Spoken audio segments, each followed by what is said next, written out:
A public Zoom meeting for Ogden's Diversity Commission yesterday was interrupted by strangers shouting racial slurs and showing pornographic images. Fox 13's Spencer Joseph is live at Ogden Police headquarters this evening. Spencer, what are police doing right now to catch who did this?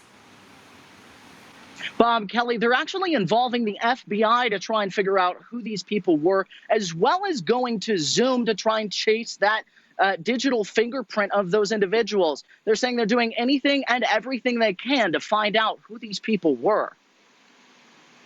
Tried to be bullies and thugs and pick people out and said a lot of things that they knew would be highly, highly offensive. Anything we can establish sufficient probable cause to charge, we're going to charge.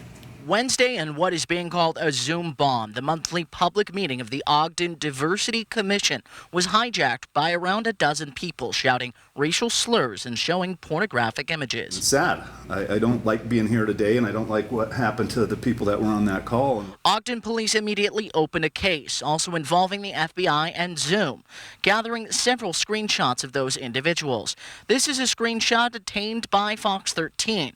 It has been shared all over the state, and Police Chief Watt tells us that no one has come forward with the identity of this juvenile. Yeah, that leads me to believe, at least in that case, it's probably not a local.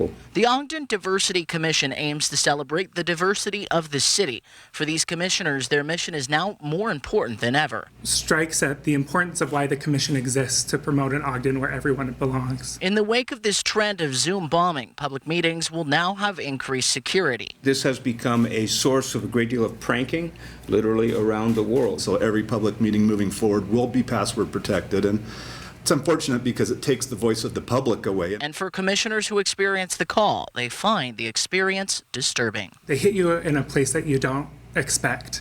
Following the meeting, I spoke with one of our black commissioners, and he expressed that this isn't out of the ordinary. In fact, it's almost normal and something to be expected as a person of color in America.